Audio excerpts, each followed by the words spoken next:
৩০ December pay scale আলোচনায় বড় অগ্রগতি।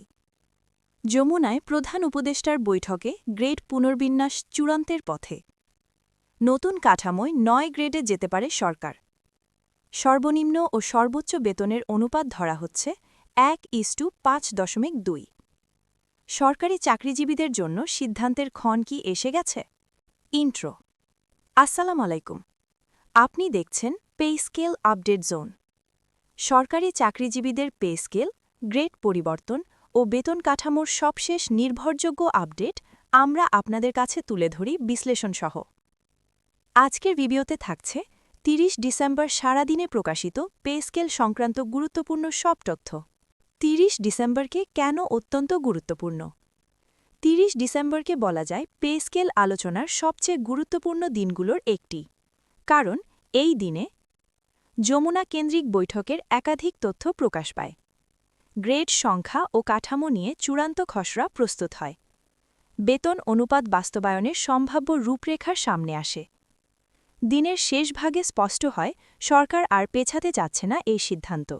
যমুনায় প্রধান উপদেষ্টার গুরুত্বপূর্ণ বৈঠক। ৩০ ডিসেম্বর যমুনায় প্রধান উপদেষ্টার সভাপতিত্বে পে স্কেল সংক্রান্ত দীর্ঘ বৈঠক অনুষ্ঠিত হয়। এই বৈঠকে উপস্থিত ছিলেন অর্থ উপদেষ্টা, জনপ্রশাসন সংশ্লিষ্ট উচ্চপদস্থ কর্মকর্তারা, পে স্কেল পুনর্গঠন কমিটির প্রতিনিধিরা। বৈঠকের মূল আলোচ্য বিষয় ছিল বর্তমান গ্রেড কাঠামো কতটা কার্যকর, কোন স্তরে সবচেয়ে বেশি বৈষম্য, নতুন কাঠামোতে কারা বাস্তব সুবিধা পাবে।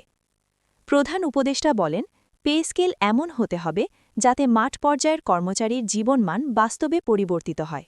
নতুন গ্রেড কাঠামো, ৯ গ্রেডের প্রস্তাব।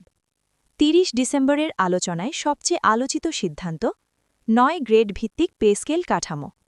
এই প্রস্তাব অনুযায়ী নিম্ন গ্রেডগুলো একীভূত করা হবে, মাঝামাঝি গ্রেডে বেতন ধাপে ধাপে বাড়বে, পদোন্নতির ব্যবধান কমবে। বিশেষ করে ষষ্ঠ থেকে নবম গ্রেডের কর্মচারীরা এই কাঠামোতে তুলনামূলক বেশি লাভবান হতে পারেন। নতুন বেতন অনুপাত ১:৫.২। এই দিনের আলোচনায় আগের সব হিসাব বাদ দিয়ে নতুন করে যে অনুপাত উঠে আসে, সর্বনিম্ন ও সর্বোচ্চ বেতনের অনুপাত ১:৫.২। অর্থ উপদেষ্টার দফতরের বিশ্লেষণ অনুযায়ী এতে নিম্ন গ্রেডের বেতন উল্লেখযোগ্যভাবে বাড়ানো সম্ভব। উচ্চ গ্রেডের বেতনও আন্তর্জাতিক মানের কাছাকাছি থাকবে। বাজেট ঘাটতি নিয়ন্ত্রণে থাকবে। এই অনুপাতকে আপাতত সবচেয়ে বাস্তবসম্মত হিসেবে দেখা হচ্ছে।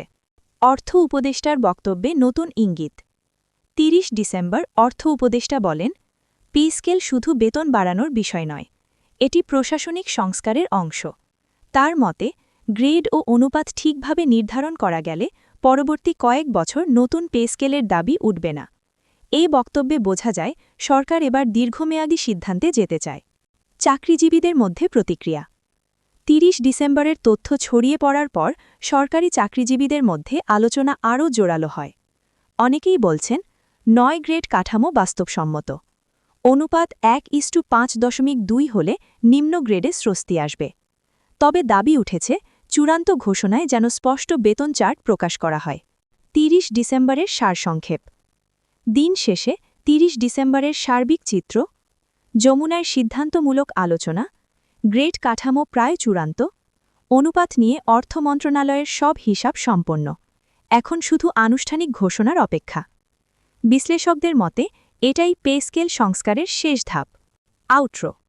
সরকারি চাকরিজীবীদের পে স্কেল, গ্রেড পরিবর্তন ও বেতন কাঠামোর সবশেষ আপডেট পেতে পে স্কেল আপডেট জোনের সাথেই থাকুন। ভিডিওটি ভালো লাগলে লাইক দিন, আপনার মতামত কমেন্টে জানান আর নিয়মিত আপডেট পেতে চ্যানেলটি সাবস্ক্রাইব করুন।